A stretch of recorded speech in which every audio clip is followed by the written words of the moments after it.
Welcome to the class of 2025 commencement. We are so glad to be together on this beautiful and special day to celebrate a very special class. Would you please rise, and students please remain rising, for the invocation by Reverend Mark Lingle and for the national anthem sung by the King Chamber Choir.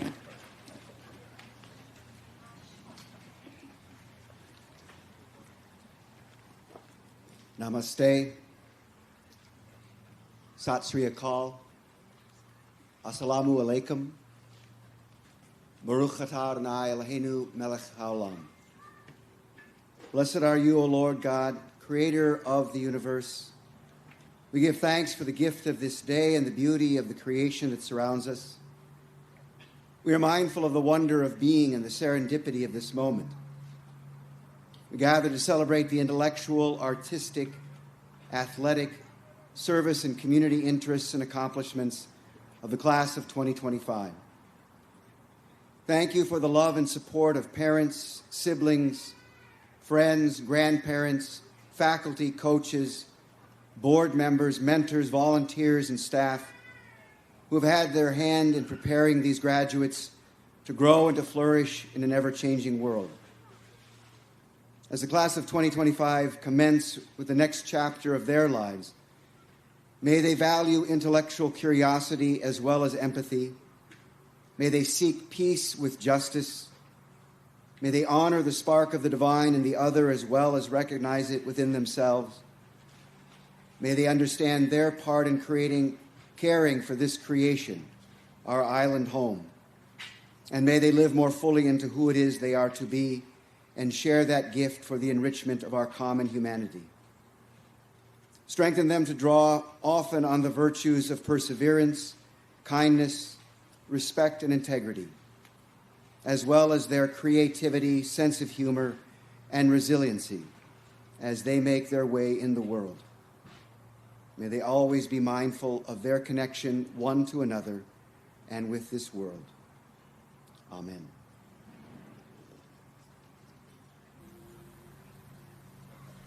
Oh, say, can you see by the dawn's early light what so proudly we hailed at the twilight's last gleaming, whose broad stripes and bright stars through the perilous fight o'er the ramparts we watched were so gallantly streaming, and the rockets' red glare, the bombs bursting in air, gave proof through the night that our flag was still there.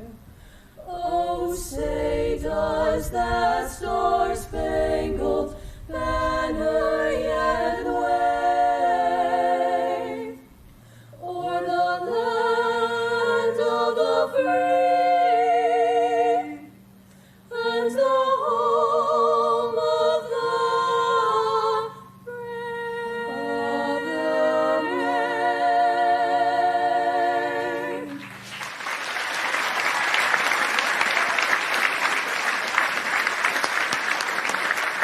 Please be seated.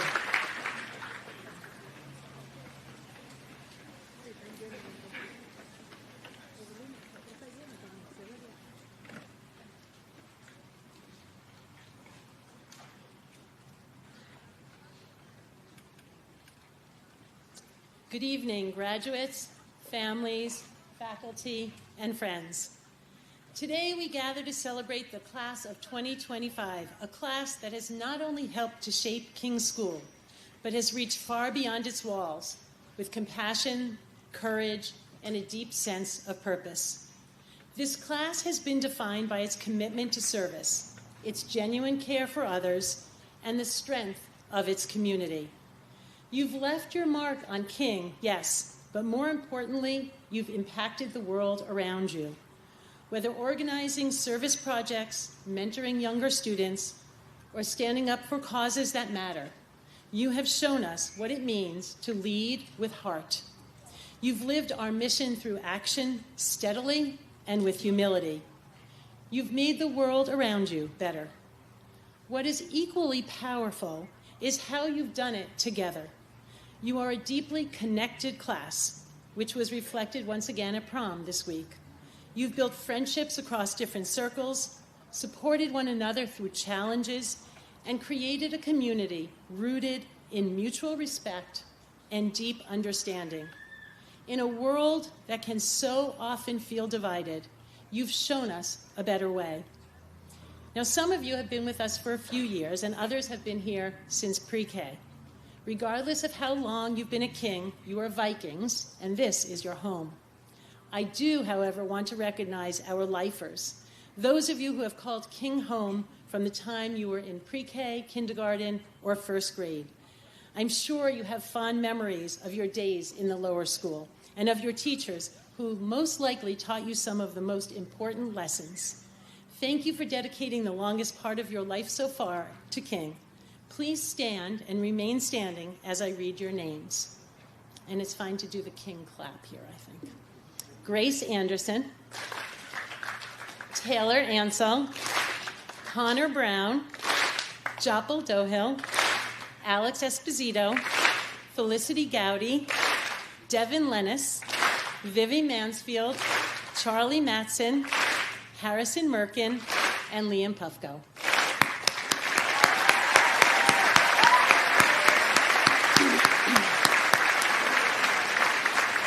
Thank you.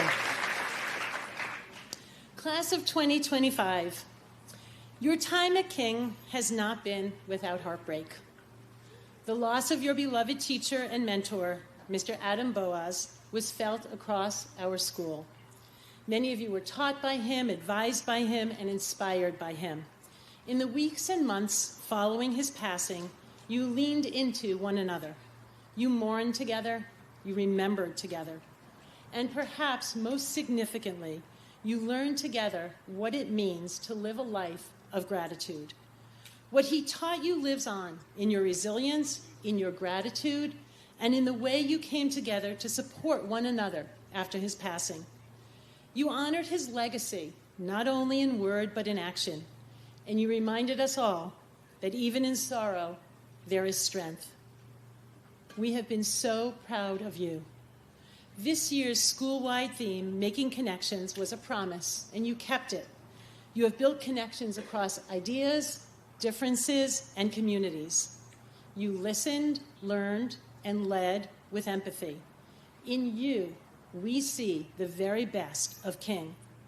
As we look around at a world filled with uncertainty, you know what is certain. You know that relationships matter. You know that the power of understanding people who are different from you. You know that taking care of others is essential. You know that words can lift people up or bring them down, and that choice is always ours. And you know that the King virtues, integrity, respect, perseverance, and kindness are the compass that will guide you wherever life takes you. We also pause today to thank the people who helped make this moment possible. To the faculty and staff, thank you for your unwavering dedication, your belief in each student's potential, and the love you pour into your work every day. You have shaped minds and hearts. Would everyone please join me in thanking our faculty and staff?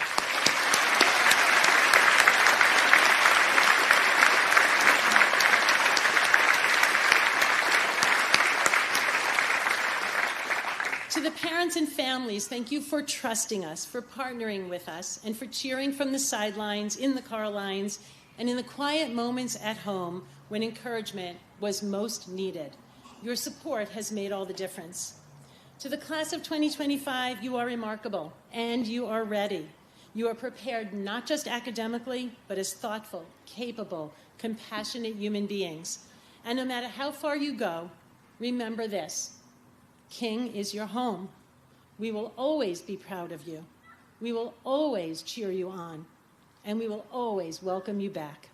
As you go forward, remember the lessons you've learned here, and carry with you Mr. Boaz's perspective of cherishing all that we get to do rather than all we have to do. You get to graduate.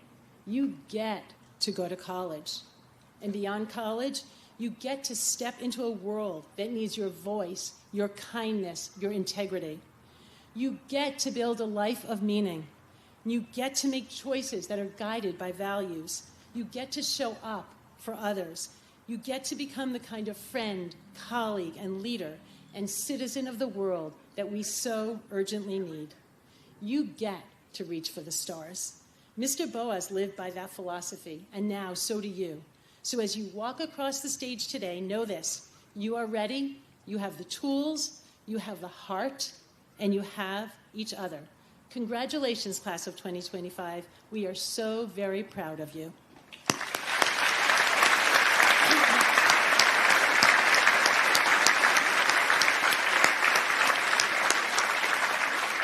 I'd now like to welcome Misan Freeman, Chair of the Board of Trustees, to the podium to say a few words to the graduates.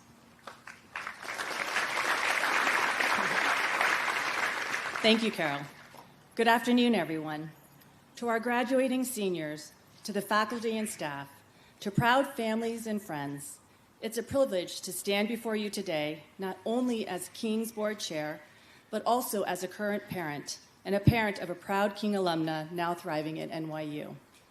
I know what it feels like to be sitting there, filled with pride, accomplishment, and awe of who your children have become, but also with apprehension that comes when we see our children take flight. I assure you, they are ready and equipped to navigate what comes next. My daughter, Emmy, is pursuing global studies, immersing herself in the complexities of international relations and engaging deeply with other cultures. Her academic path, her worldview, her curiosity, her readiness for college, they were all shaped here at King. And today, I look at this graduating class and know the same is true for each of you. And the same will be true for my son, Paxton, when he wears his cap and gown in a few years. Class of 2025, this year you have faced a world in flux with courage, compassion, and clarity. You've navigated a school year during a national election with all the tensions, opinions, and noise that come with it. But at King, we witnessed something extraordinary. We saw civil discourse, real listening, conversations that didn't aim to win, but to understand. In classrooms, clubs, and community gatherings, you demonstrated the kind of maturity and respect that we urgently need in the world beyond our campus. You've also stood at the forefront of emerging technologies. Artificial intelligence isn't just something you've read about, it's something you've used with thoughtfulness, with responsibility, and with integrity. You've asked hard questions. You've explored its possibilities and its limits. And you've done so with the ethical framework that King strives to instill.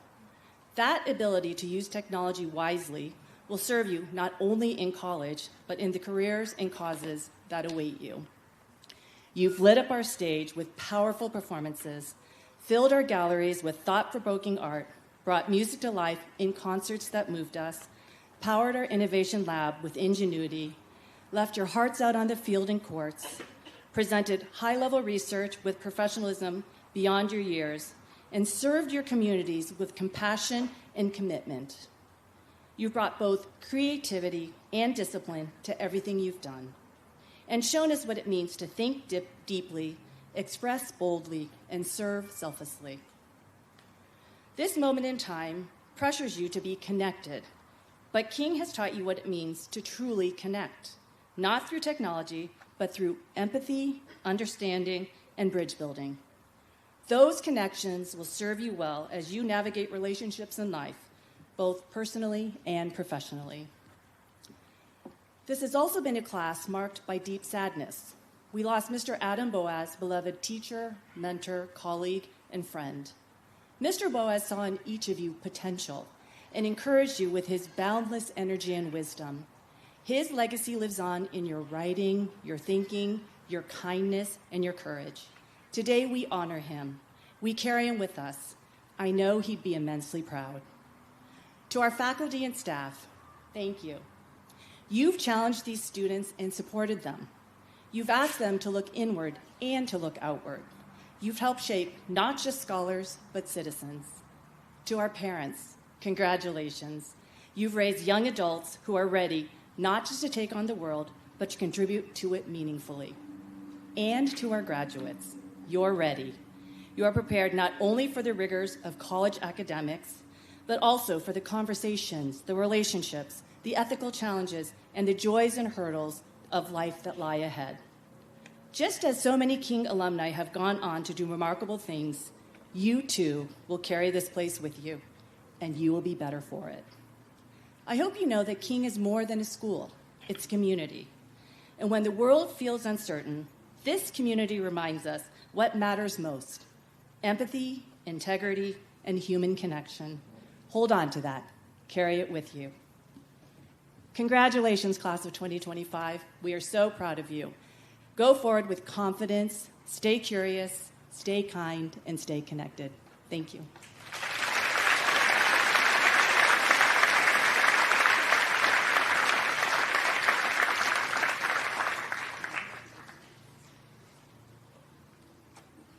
Good afternoon. It is my honor to introduce to you the valedictorian for the great class of 2025. This year's valedictorian will graduate today having taken the most rigorous coursework possible at King, including 13 advanced placement and advanced seminar courses, and his transcript shows only A's as far as the eye can see. During his high school years, his teachers have commented across the board on his academic prowess, specifically his mastery of challenging material, his intellectual curiosity, his ability to approach content in all of our core area subjects, including computer science, with sophistication and with nuance. Given the fact that he is this year's valedictorian, we should not be particularly surprised by the points I just made. But what's really impressive to Kieran Rao's teachers, advisors, coaches, peers, and to me is his deep commitment to steady, understated, but fierce leadership here at King. Leadership that arose from determination to make a positive impact in his community as early as his 5th grade year. As his college counselor, Jessica Landis, explains, a pivotal turning point in his life came in 5th grade when he saw a documentary about climate change. As someone who loves the great outdoors, the threat felt immediately real to him, and he felt called to understand as much as he could about the environment and its preservation. By the time he was in high school, Kieran began pursuing independent research, exploring the intersection of additive manufacturing and biodegradable materials and their potential use in sustainable architecture, as well as arming himself with related skills in science, computer science, robotics, and of course, the humanities. But Kieran didn't just want to understand. He wanted to impact his community with his understanding.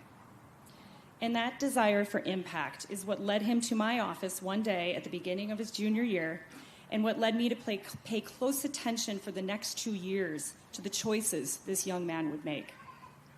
When Kieran arrived in my office, I knew he'd be presenting a proposal to engage the whole community in an environmental awareness activity of some sort, but I had no idea how deep and how broad his approach would be. Indeed, the two of us ended up talking at length about how independent schools function, the role of the board of trustees, the role of different administrative offices, the role of the head of school in different committees when an organization like King's makes decisions about sustainability.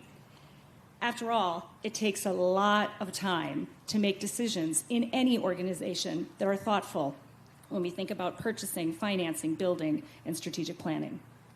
Kieran left my office with a plan to revise his proposal, and I was left amazed by this young person's incredible vision and equally impressive sense of how all the details played into a bigger vision. As Dr. Block put it, Kieran's arguments never lose the forest for the trees, even as he engages in detail with specific evidence. Maybe that's at the core of how we've all experienced Kieran. He's a visionary person and a detailed person. Indeed, Kieran's commitment to local, national, and global environmental challenges was matched by his commitment to his own much smaller community here at King. For instance, through his role on our school's peer review, He was able to guide and lead by example, and the younger students looked up to him. Mr. Coulomb and I often asked Kieran to join us when we met with ninth graders who struggled with certain aspects of our community virtues, and the students listened carefully to him with respect. Frankly, we all listen to Kieran with respect. If you've met him, you've experienced this kind of authentic gravitas that he has. People take him seriously because he takes his commitments seriously and brings a deep sense of responsibility to everything he does. He doesn't take on a role to make a checklist. He takes on a role, like, for example, being president of the student body, captain of the boys' soccer team, leader of the AAPI affinity group, or leader of a student group on artificial intelligence and academic integrity. He doesn't take on these roles just to take them on. He takes them on because he feels called to do these things, to hold himself accountable to his high ideals, and to engage fully within his community. As Ms. Landis summarizes, his sense of responsibility to his school, to his community, to the planet as a whole is a defining characteristic of this young man. We cannot imagine a future in which Kieran isn't serving the common good and seeking opportunities to impact our world at both the level of intricate detail and soaring vision. After King, Kieran will be embarking on a gap year before attending Carnegie Mellon University, where he will study mechanical engineering. We know that in the future, he will be leading the charge to solve some of the world's biggest problems. We could not be more proud of him. Parents, guests, faculty, alumni, trustees, members of the class of 2025, please welcome this year's valedictorian, Kieran Rao, to the podium.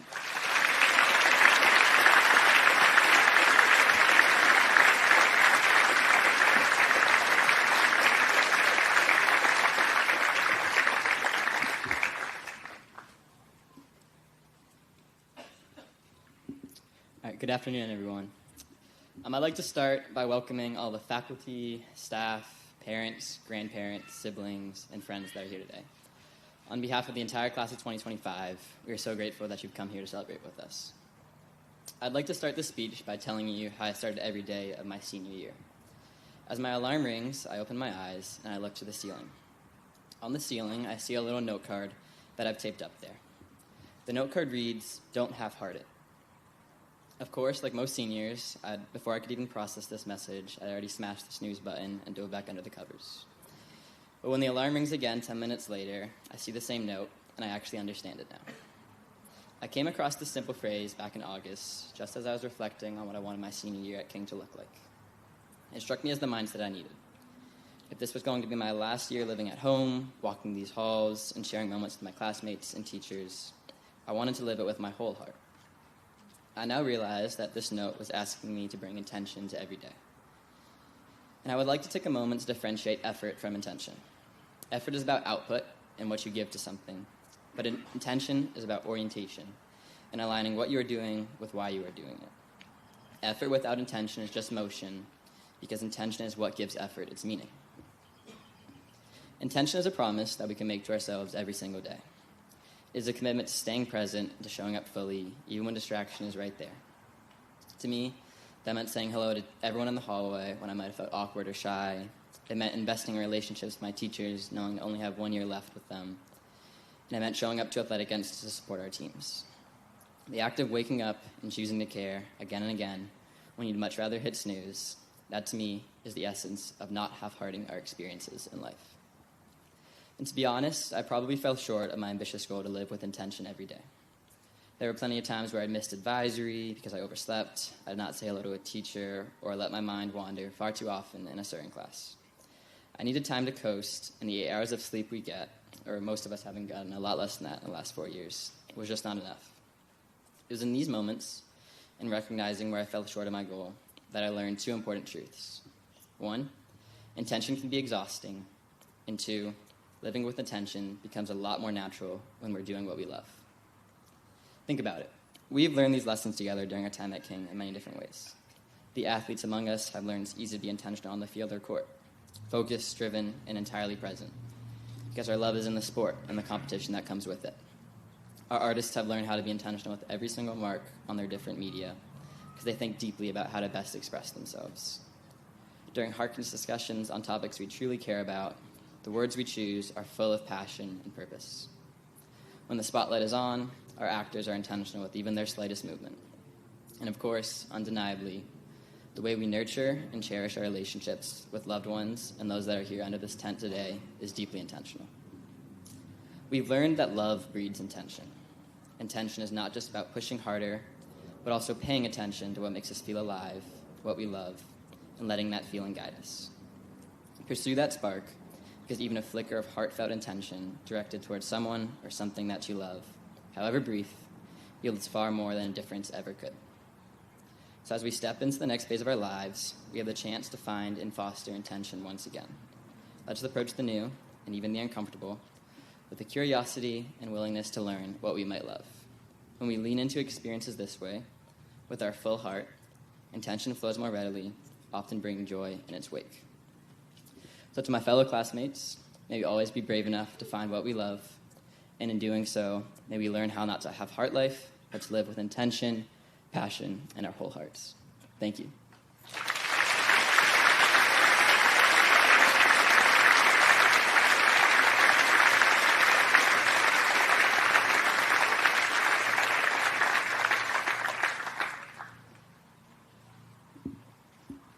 Thank you, Karen. We are now going to acknowledge students graduating today with diploma distinctions in a number of areas. I am going to read the students' names, and they are going to rise. You will notice that their diploma distinction status is marked by a gold cord that they wear around their necks. So I will begin with the Certificate of Distinction in Art and Design. The Certificate of Distinction in Art and Design is awarded to those students who have fulfilled the requirements that include rigorous coursework, club activity, and the participation in the Senior Art Show and Colloquium, as well as submission of an AP Art and Design portfolio. This year's recipients are Sophia Ramos Acosta, Ava Angela, Kyoja Duff, Sydney Halbin, Lila Perkins, Morgan Powell, Elise Prather, Caroline Resnick, Dermot Robinson, and Olivia Rodriguez.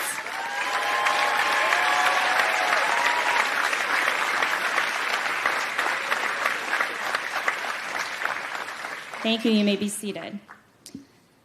The Certificate of Distinction in Global Studies is awarded to those students who have successfully completed a rigorous program of study in global studies over the course of their high school career. This year's recipients are Japal Dohill, Charlotte Frank, Felicity Gowdy, Charles Iverson, William Puffco, Matthew Rivera, Catherine Rui, and Jack Solomon.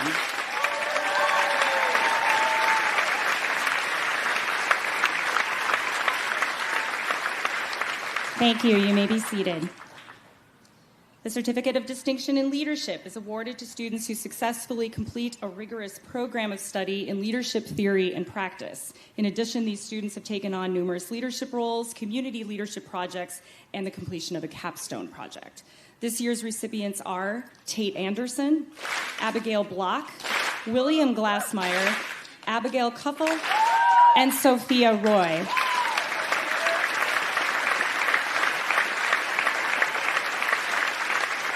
Thank you. The Certificate of Performing Arts is awarded to students who have successfully completed a program in the performing arts that includes comprehensive coursework, active participation in multiple productions and community concerts, and the completion of a capstone project. This year's recipients are Grace Anderson, Adam Flynn, Isabella Kohlenberg, Zach Luizos, George McCormack, Madeline Scanlon, and Maria Sharavarnik.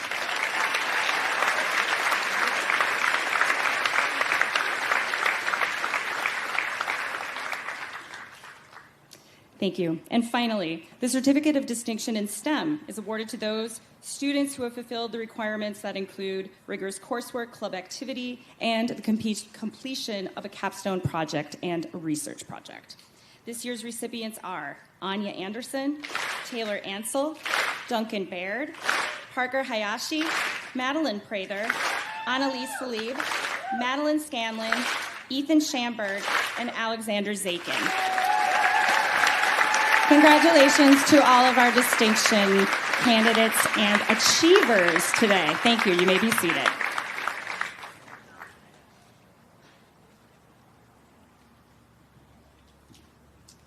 It is with great pleasure and pride that I introduce our commencement speaker for this year's ceremony, Dr. William Shapiro, a graduate of King Haywood Thomas from the class of 2006.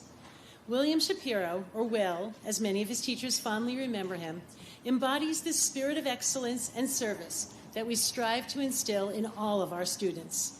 A proud alumnus, Will joins us today as an assistant professor of health policy and economics at the Weill Medical College of Cornell University.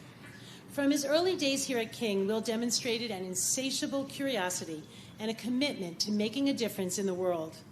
His journey began here, where he not only excelled academically, but also immersed himself in numerous extracurricular activities that showcased his leadership and passion for learning. Will was and is a well-rounded Viking. While at school with us, he earned several recognitions, including the Outstanding Citizens Award, the Coaches Award as a varsity athlete, and he was inducted into the Cum Laude Society. In the words of his advisor, Christos Galanopoulos, Mr. G, Will took the Standard, the school's newspaper, to its greatest heights ever. He did the same as the president of the Model UN Club. As a tour guide for what was then called Key Club, now known as King Ambassadors, he was simply outstanding. Mr. G added that Will was among the most respected student members of our school community. The weight he carries around the school gives him an aura of heavy seriousness, but he flavors it with a wonderful sense of humor, he added. In Mr. G's final comments on Will's senior year, he said, "It's very difficult to write this letter. Not for lack of words, and words are always lacking in such cases, but for the weight that it carries as a final reflection of 4 years that I spent working with one of the very best students of my career, if not the best." Victoria Kishnashenko, Dr. K, chair of the mathematics department, recalls Will's dedication to his academic pursuits. In her words, Will's thirst for knowledge and commitment to excellence set him apart as a scholar and leader. Throughout his professional journey, Will's achievements have been nothing short of remarkable. Perhaps what makes Will the ideal speaker for this year's commencement is not just his professional accomplishments, but his unwavering commitment to advancing equality in healthcare, a passion that was ignited during his formative years here at KLHT. Will's research has appeared in a number of academic journals, including the New England Journal of Medicine, the Journal of the American Medicine Association, and Health Affairs. And he's been featured on Bloomberg, CNBC, Politico, and the Washington Post. Will earned an undergraduate degree in biology and government and a graduate degree in health policy from Dartmouth College before going to Yale University, where he earned a doctorate degree in health policy and economics. As we send forth the class of 2025 into the world, Will's insights and experiences will serve as a guiding light, inspiring each graduate to pursue their dreams with purpose and integrity. So without further ado, please join me in welcoming Dr. William Shapiro back to King School as he shares his wisdom and inspiration with us.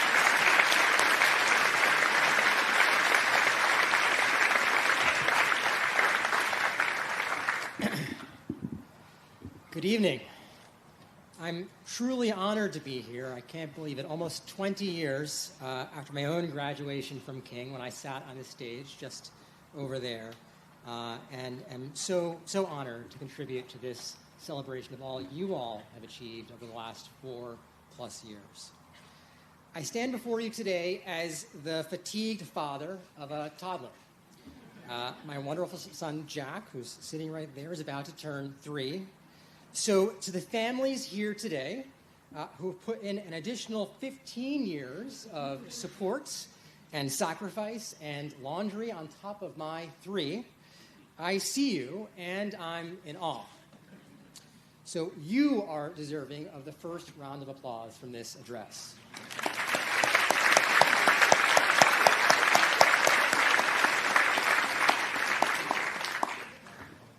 Commencement addresses, I've realized, are often kind of like airport bookstores, full of glossy, well-intentioned advice that sounds deep, but frequently turns out to be recycled, overly confident, and slightly misleading. You know the books I'm talking about. They have titles like, hopefully the authors aren't in this room, but titles like The 10-Step Morning Routine That Will Change Your Life, and want to succeed, just try a little bit harder. The problem is that most of these are written by people who succeeded and then worked backward to explain why. And I worry commencement speeches sometimes do the same thing.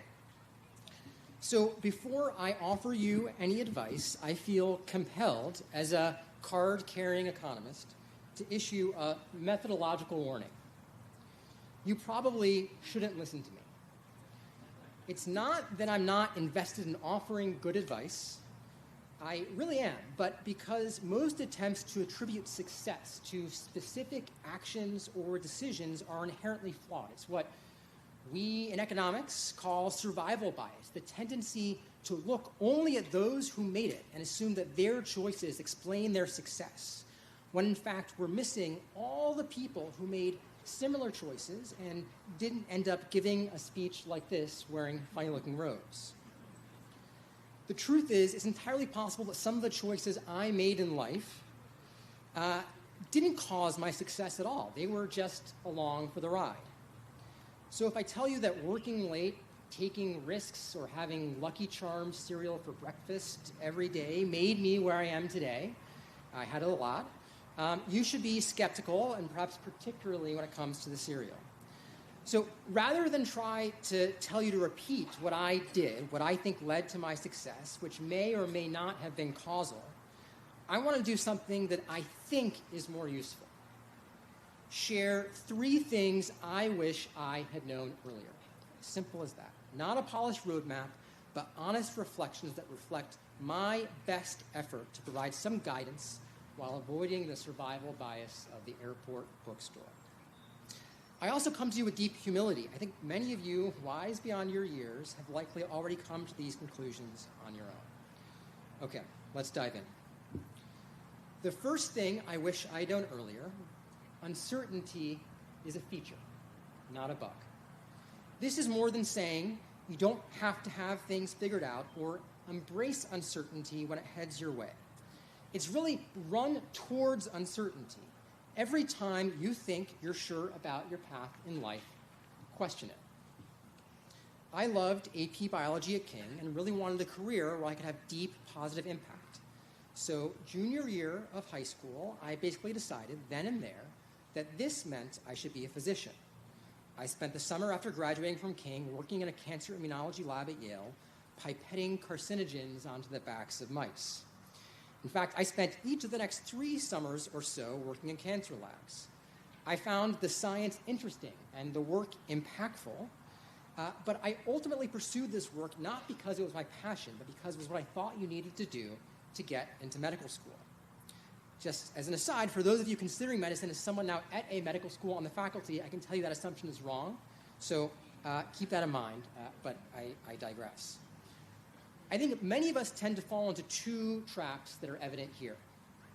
First, we often satisfice when it comes to making decisions about a career. That is, once we're exposed to an option that exceeds a certain threshold in terms of capturing our interest or aligning with our skills, we tend to go with it without considering or exploring alternatives. Second, we often fall prey to another economic concept, forgive me, and that's the sunk cost fallacy. The idea that we are more likely to continue down a path once we have invested in it. I had invested so much in becoming a physician, spending months in a wet lab, becoming an EMT, volunteering in the emergency department, that it seemed like doing anything else was throwing all that away, even if doing so would ultimately be more beneficial for me. I certainly explored other interests outside of medicine in college. I majored in biology and government. I edited the Student Science Journal and the student newspaper. But I never truly or concretely considered an alternative career path. As a result, when I began to doubt my decision to pursue medicine senior year, it was scary. I had no sense of the relevant alternatives. I was lucky to ultimately find my way, thanks to some very caring mentors, but I think I could have expedited that process and gotten more out of my college experience if I had been less mind-numbingly certain about medicine from the get-go. What would that have looked like for me? Perhaps I still would have worked in a cancer lab at Yale that first summer, but I also would have interned at a newspaper, spent a semester at a DC think tank, and possibly worked as a paralegal for a year. I would have had a better sense of what options outside of medicine resonated, and it would have made the decision to turn away from medicine easier, less scary. Today, I generally advise mentees not to go straight to graduate school from undergrad. I think we've all become quite careerist, fearing that we must strictly adhere to a particular set of activities to enter a chosen profession. And any deviation puts us at a competitive disadvantage. Today, I want to emphatically say that's just not true. It's perhaps obvious, but one thing I've realized is that a diverse set of experiences makes you more impactful once you choose to specialize, not less. In many ways, I think I am a stronger economist today because of my early exposure to medicine, significantly more so than if I devoted myself strictly to economics as a discipline early on in my career. Okay. The second thing I wish I'd known earlier, seek out intellectual discomfort. In other words, embrace opportunities to be in settings where you are far from the smartest person in the room. I have 4 or so colleagues with whom I actively collaborate in most of my work. Each of them is a better researcher than me along some dimension. One is a better writer, another is a better statistician, the third is a better manager, and the fourth is simply just better at getting stuff done. I learn something from each of them every day, and they collectively make me better at my job, and by extension, make my work more impactful. What does this mean in practice for all of you, at least in the short run? I have to be honest, get some bad grades. It's hard to imagine, but grades don't matter quite as much going forward as they have to date. Take a class that's truly scary in its difficulty. You'll get more out of a class where you worked your butt off for a B- than a class where you coasted for an A. Embrace intellectual humility. But by saying you should seek out intellectual discomfort, I also mean something else. Seek out spaces where your ideas feel outnumbered. As the former Harvard president Drew Gilpin Faust said in her own commencement address just a few years ago, we pursue truth unrelentingly, but we must never be so complacent as to believe we have unerringly attained it.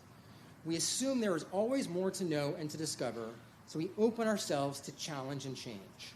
Truth cannot simply be claimed, but must be established through reasoned argument, assessment, and even sometimes uncomfortable challenges.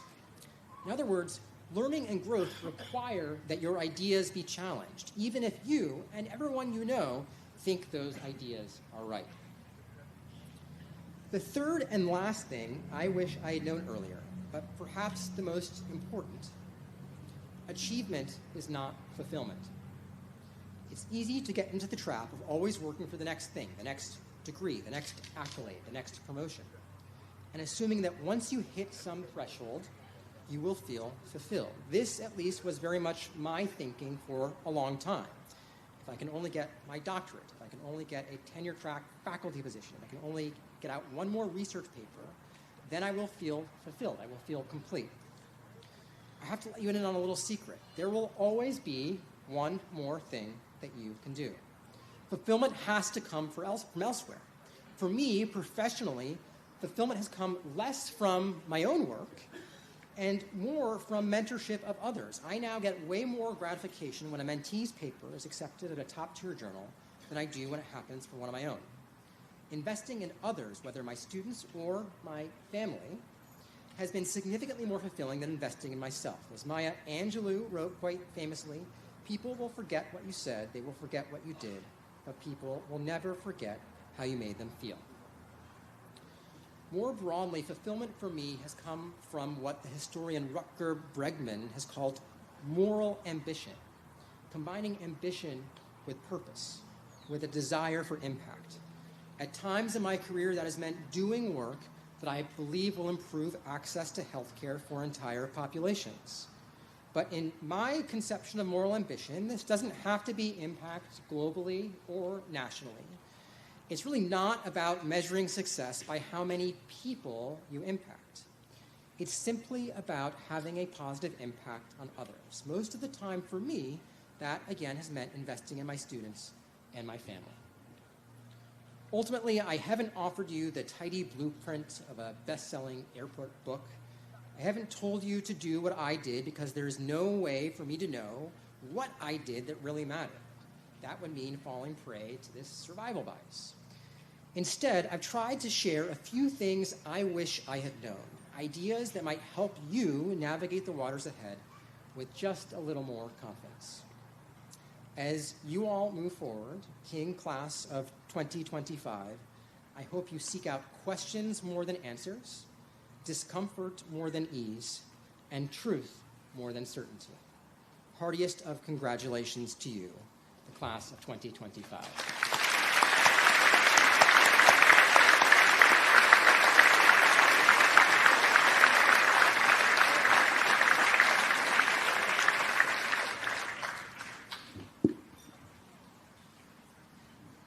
It is my distinct pleasure to introduce this year's senior speaker, a student whose King School journey has been marked by intellectual curiosity, deep connections to people and ideas, true Viking pride, strength of character, and an unwavering commitment to our community.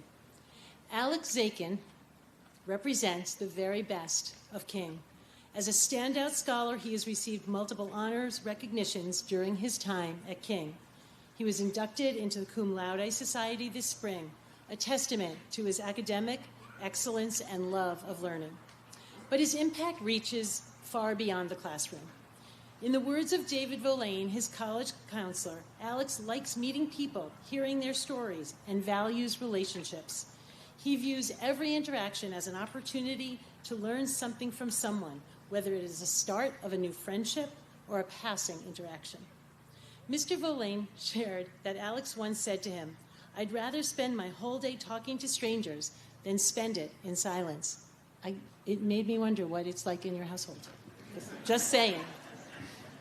On the field, Alex has been a force to be reckoned with. As captain of the varsity football team, he has led with both heart and grit.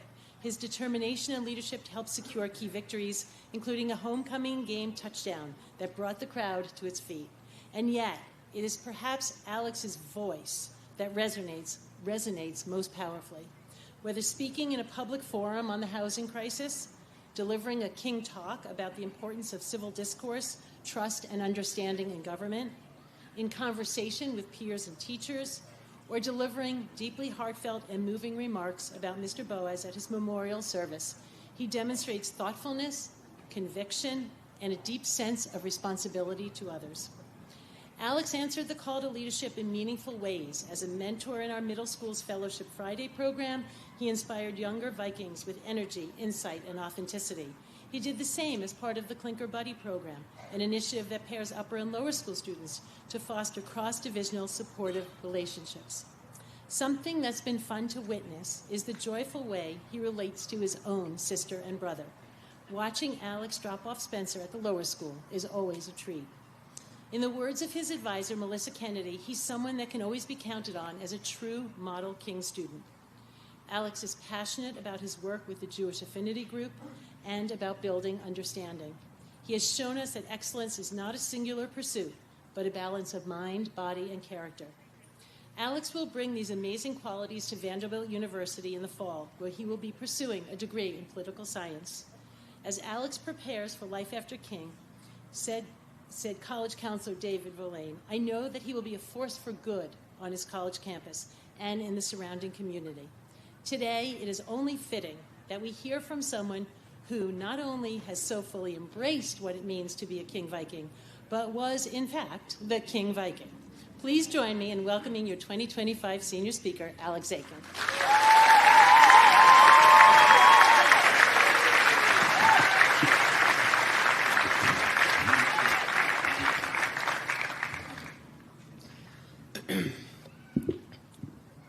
Good afternoon, everyone. As Ms. Miles just said, my name is Alex Zakin, and I'm honored to be this year's senior speaker. When I first sat down to write this speech, I quickly learned that the hardest part would be finding the right words to describe our class. I asked friends, teachers, and really anyone who would listen, how do you sum us up? What words actually capture who we are? But the more I thought about it, the more I realized you can't. You really can't reduce this class to a few neat adjectives. And honestly, I think that's a beautiful thing. We're a class made up of standout athletes, many of whom will continue their sport in college. We have actors headed to top-tier drama programs, scientists diving into real-world issues, and artists, leaders, and thinkers who are just getting started. Trying to wrap all that up into a single phrase wouldn't do it justice. It would simply shrink something that deserves to be celebrated in full. So instead of trying to reduce our grade into a few surface-level descriptors, I decided to look a little deeper, not at what we are on paper, but at what we've gone through together and how that shaped us. While searching for inspiration for this speech, I came across a poem written by our beloved Mr. Boaz titled Gratitude Restored. The first 5 lines read, "We have emerged, and we are not the same, for we have tasted the bitter root of real and pain and lack." King has always been a place that fostered connection and understanding, and that spirit has definitely lived within our grade. But in a group as ambitious, passionate, and driven as ours, it's only natural that tensions would sometimes arise and opinions would clash. Still, what we all have in common, what connects every single person sitting here, is that we've tasted that bitter root in one form or another. Whether it was getting a grade that shook your confidence, falling short of a role you poured your heart into, or failing to make the varsity team you dreamed of playing for, we've all felt disappointment here. We've all stumbled, but we didn't stay down. We grew, we came back stronger, and we carry those experiences with us, not as regrets, but as reminders of how much we've already overcome. Beyond the natural challenges that come with being a part of a class full of overachievers, there's one hardship that has reshaped us more than anything else: the loss of Mr. Boaz. For those of us who knew him well, he was a constant light, a passionate teacher, a fiercely loyal King sports fan, and someone who made every student feel seen. His presence brought warmth, humor, and perspective into all of our lives. In the days and weeks after he passed, grief hung in the air. You could feel it in the halls, in our classrooms, in the silence. And even now, many of us still carry that sadness, knowing he's not here to see us today. But whether you knew him deeply or only in passing, his death was a profound reminder of life's fragility. That someone can be wishing you a good spring break one day and be gone the next. For many of us, that was the first time we truly understood what loss felt like. To echo Mr. Boaz's poem, we have all tasted the bitter root of pain. But even in the face of that pain, we didn't fall apart. We held on to each other. And in doing so, we became stronger, more grounded, and more connected. It's important to acknowledge that this growth didn't happen in a vacuum. It happened at a time when we needed it most. At the time of his passing, we were in junior year, undoubtedly the most pressure-filled chapter of our high school story. A year defined by test scores, college stress, and a sense of isolation as everyone focused on their own paths. We were all so consumed by what came next that we rarely stopped to appreciate what we had. But his loss interrupted all of that. It reminded us, in the very most painful way, to look up and to hold on to the people around us while we still had the chance. And yet, even with this perspective, the loss still didn't make sense. For a long time, I struggled, like I'm sure many of you did, to find any silver lining in his death. It felt senseless, and the grief sat with us for a while. But recently, at a get-together at Dahlia Barrett's house, something shifted for me. That night, I looked around, and I saw something I hadn't ever fully noticed before. Nearly everybody in our grade, laughing, talking, simply enjoying being together. People who don't usually hang out outside of school were conversing like old friends. There was this joy, this easy, genuine joy that filled the backyard. And in the middle of all that beautiful chaos, it hit me. Somewhere between the moment we lost Mr. Boaz and that night, our grade had become something more than just a group of classmates. We had become a family. Not in the sense that we're all best friends or that we spend every weekend together, but in the way that really matters. We've come to know each other, to accept each other, and to care for one another despite our differences. Supporting each other through the hardest moments gave us the trust and closeness to truly enjoy the best ones together. That night didn't erase the loss, but it reframed it. It reminded me that gratitude isn't about perfection. It's about noticing what's still here and holding on to it while you can. Finally, as we step into this next chapter of our lives, I would like to share the closing lines of Mr. Boaz's poem. They serve as a reminder of the lessons we've learned, the joy we've found, and the bonds we've built. My hope is that you carry all of that with you, not just today, but for the rest of your lives. As the laptops open once again, and mathematics and science give order to the rhythm of the day, as history teaches lessons, and Shakespeare's I ams bounce like drum beats through our heads, let us rejoice in who and what we have, and raise ourselves, hearts pumping, with needful joy. Let us revel deep in joys we once ignored. Let us hold each other close, our gratitude restored. Thank you for being the people who've restored my gratitude. I'll carry that with me for the rest of my life.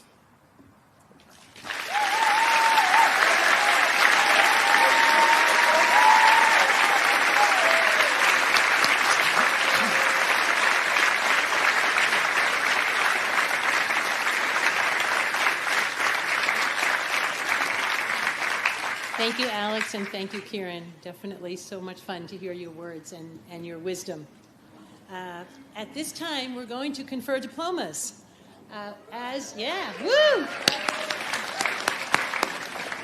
This time, when we call names, do not hold your applause. Feel free to clap and cheer for every single graduate.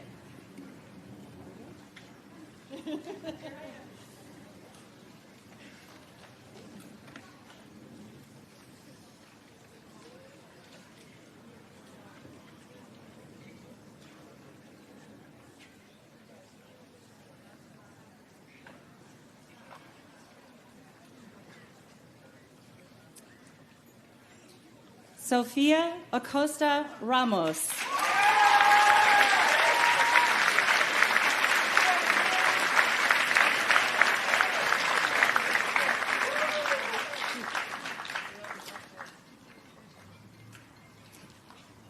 Adelaide Altoff.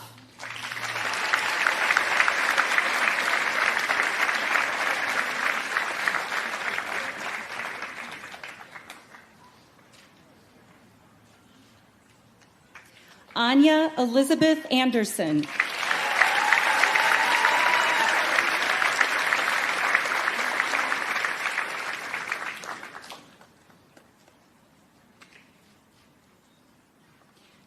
Grace Ann Anderson.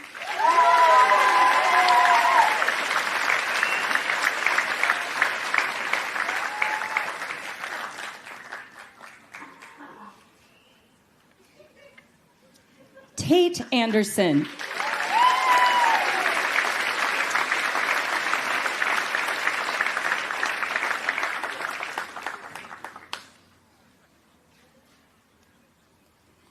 Ava Anastasia Angeloff.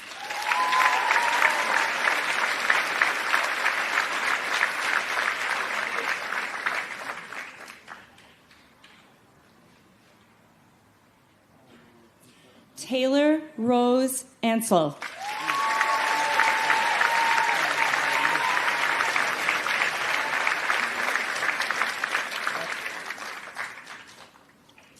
Olivia Asness.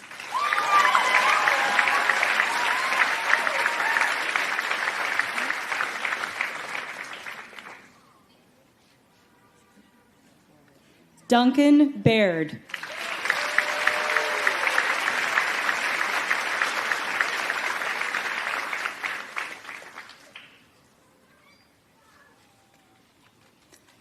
Dahlia Barrett.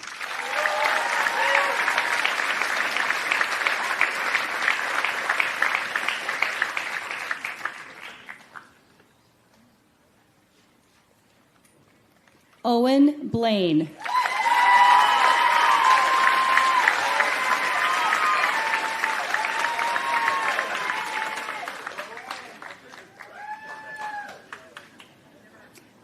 Abigail Bly.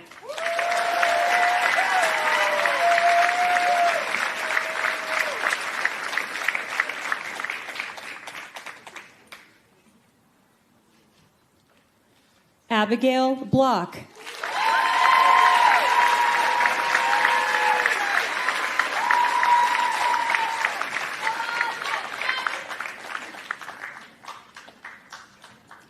Connor Scott Brown.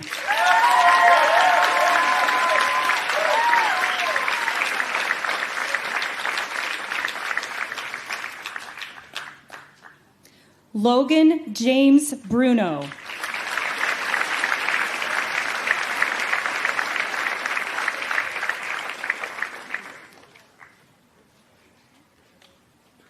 Cole Coyote.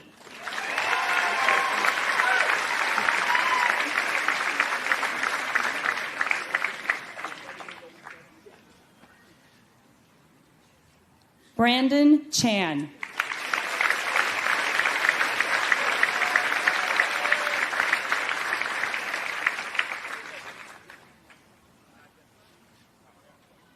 Thomas Philip Panther Klein.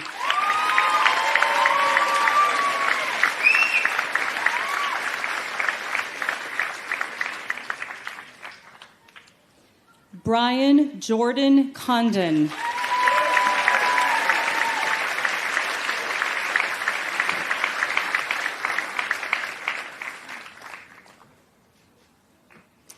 Charles August Cook.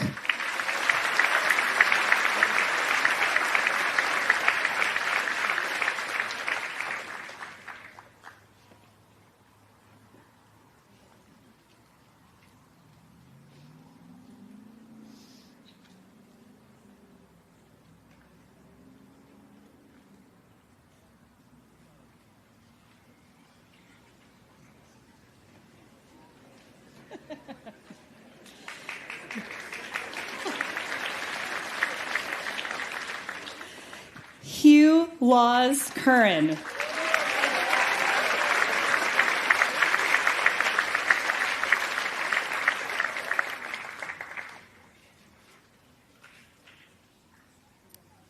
Chapal Dohill.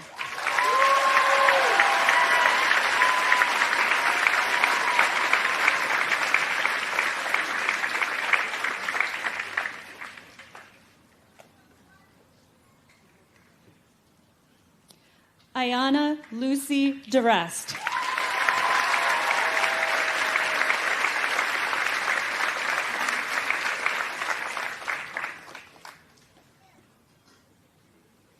Kioja Nkrumah Duff.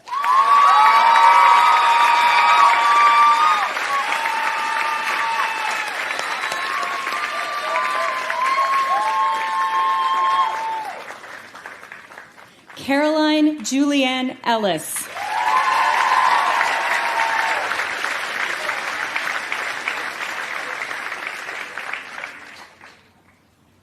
Alexander Esposito.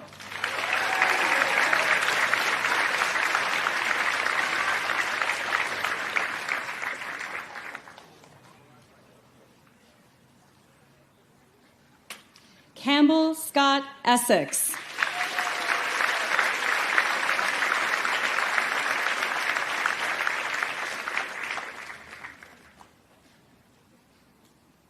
Alexis Feldman.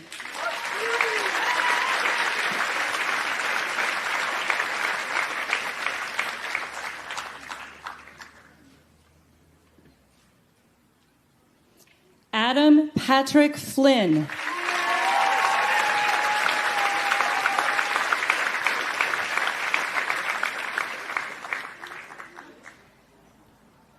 Charlotte Brooke Frank.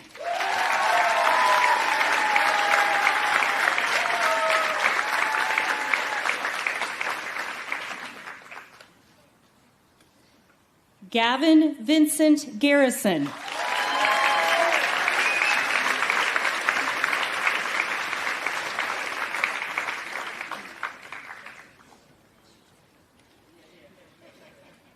William John Glassmeyer.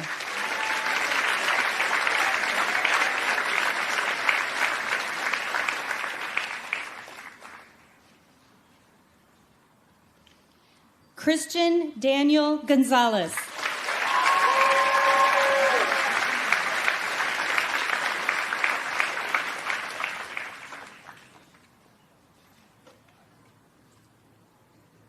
Felicity Gowdy.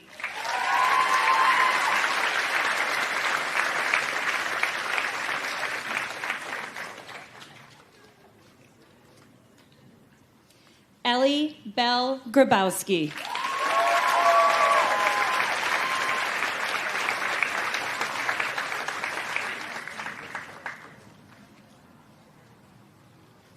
Jaden Chase Grayson.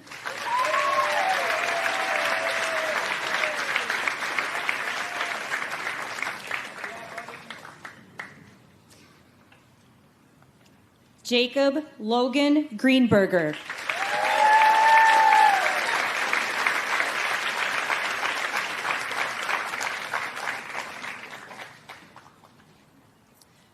Tristan Gregor.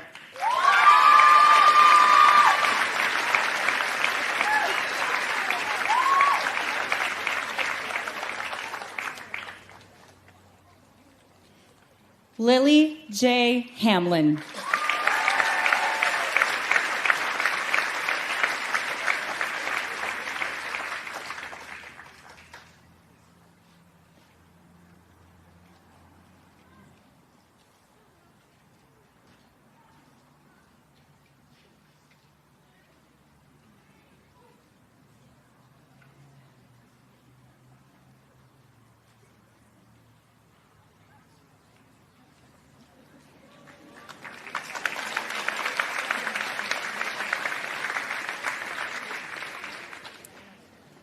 Dominic Ulrich Wilhelm Hartmann.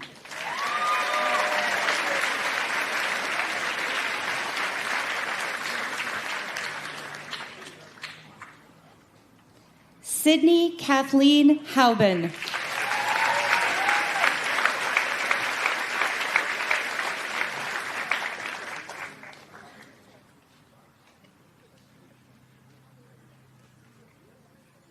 Parker Daisuke Hayashi.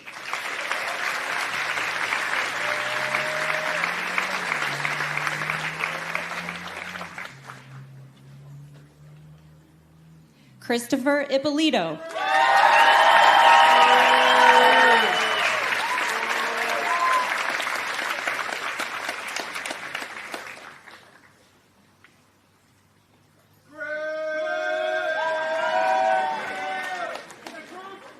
Charles Paulo Iverson.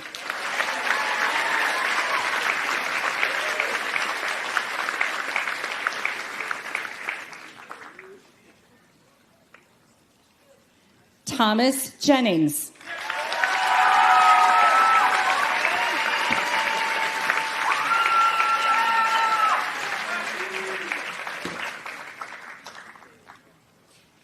Elizabeth Jane Johnson.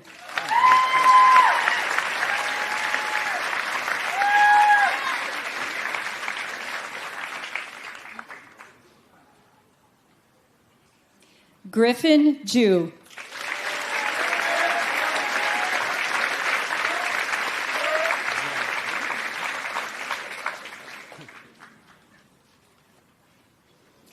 Isabella Marie Kohlenberg.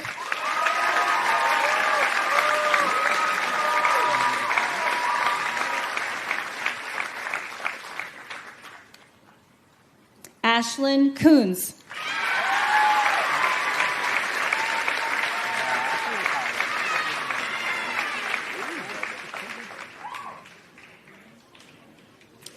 Abigail Cuffle.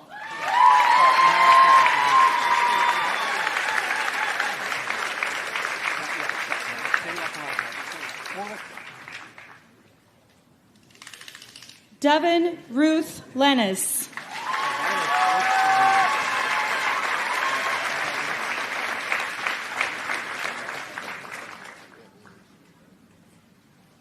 Lila Grace Leibowitz.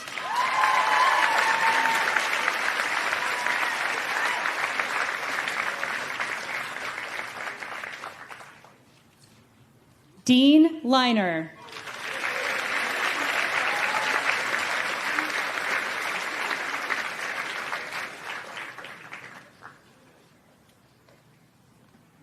Zach Luizos.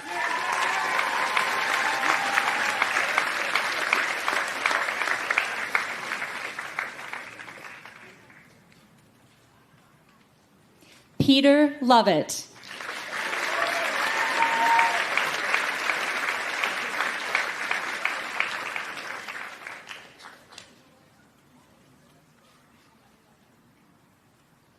Olivia Elisa Mangold.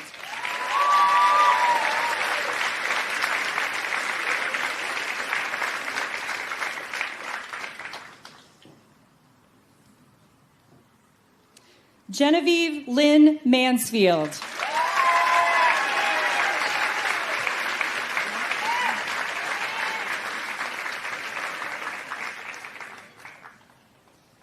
Charles Alexander Matson.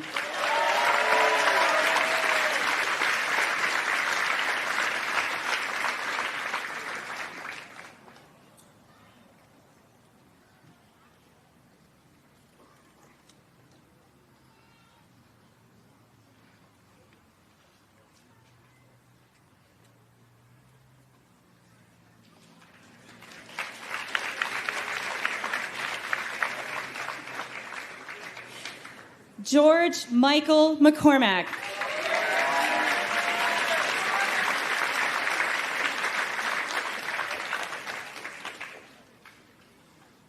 Tanner Chase McHugh.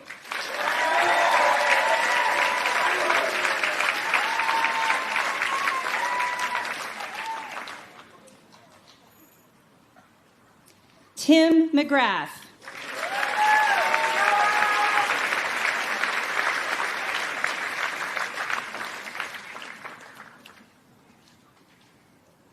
Liam Daniel McGuire.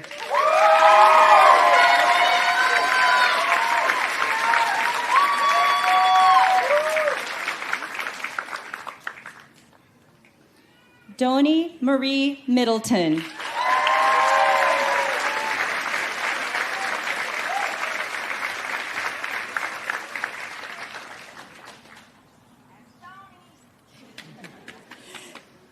Harrison Ross Merkin.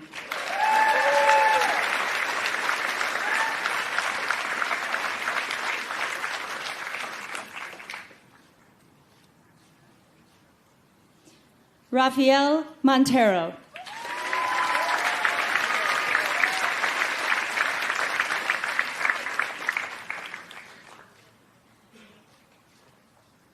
Jakari Leon Morgan.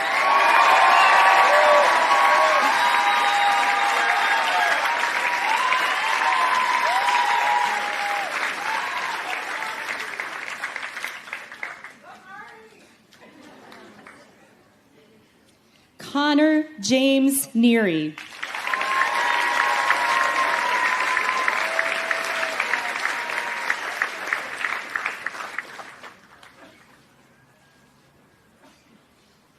Maggie McNeil O'Callahan.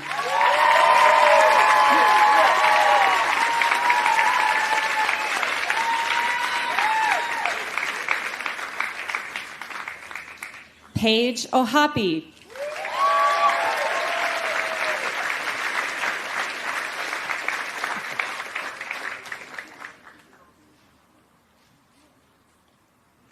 William Peacock.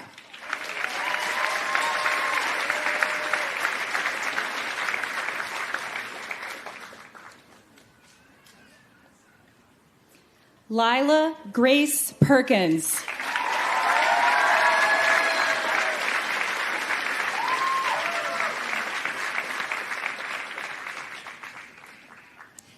Catherine Elizabeth Pursley.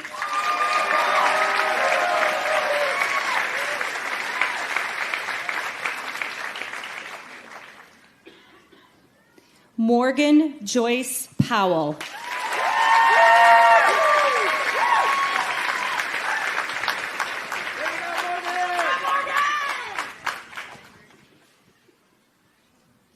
Elise Catherine Prather.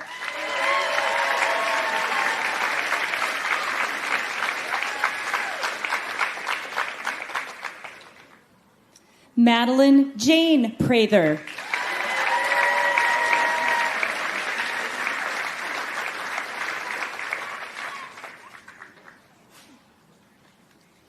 Claire Mairead Pritchard.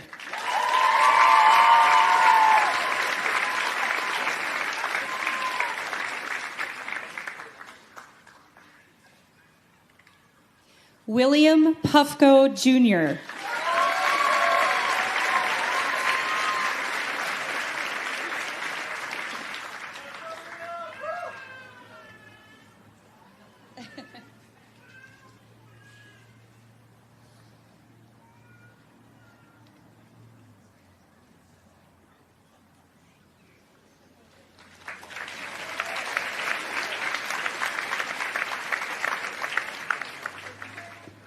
Alexander Ramos.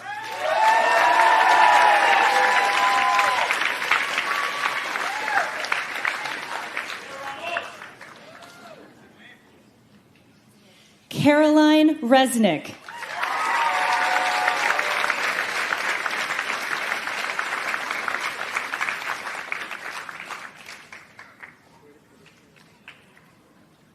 Matthew Rivera.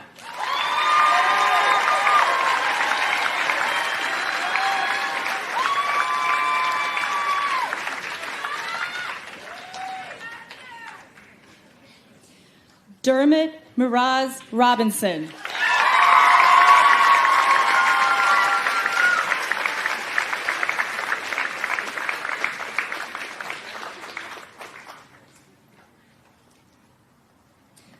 Olivia Altagracia Rodriguez.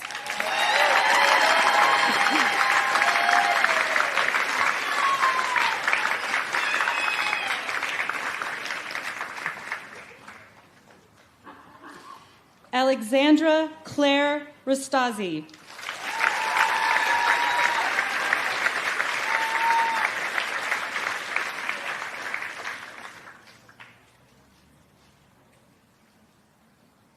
Sophia Eve Roy.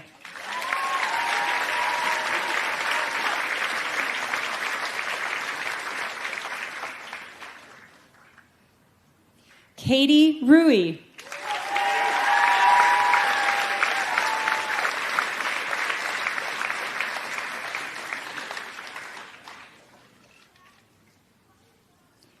Annalise Grace Salib.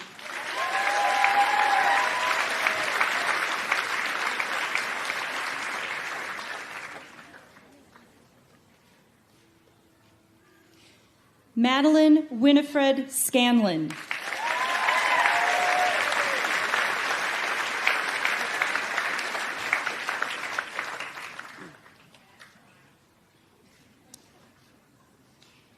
Ethan Craig Schamberg.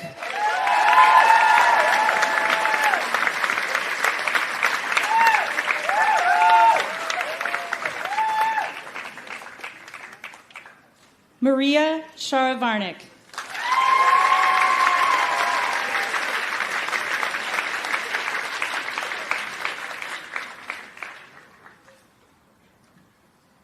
Dylan Solomon.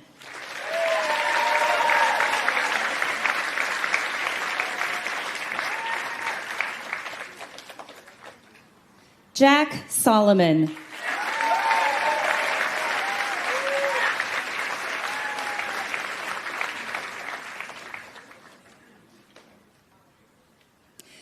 Adam Miguel Spielvogel.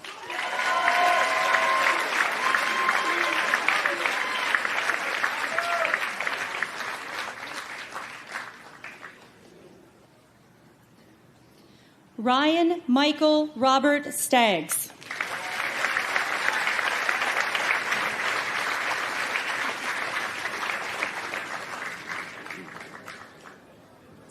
Ryan John Sullivan.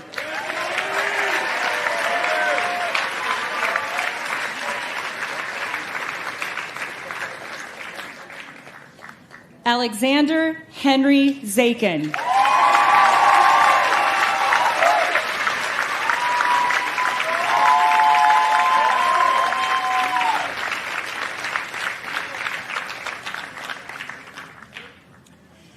And Kieran Rao.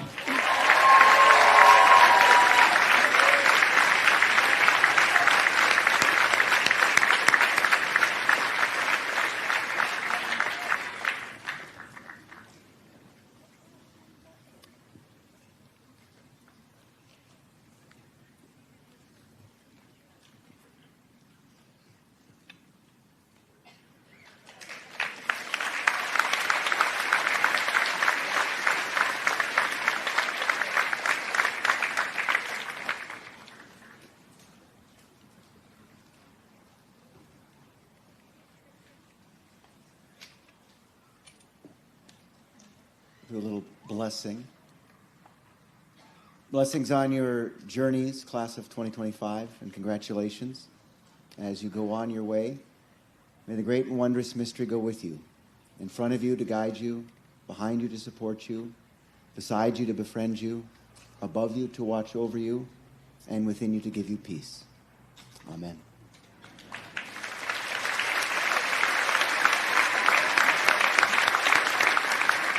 Thank you.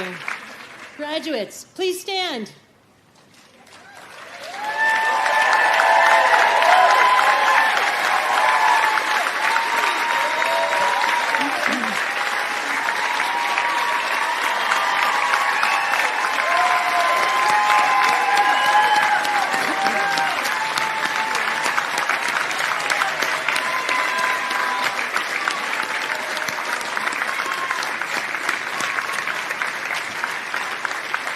The moment has arrived. On the count of 3, move your tassels from right to left. 1, 2, 3. Congratulations, class of 2025. Congratulations, class of 2025.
Oh, it's great. I forgot to tell you. Just look at the shots when you look at me.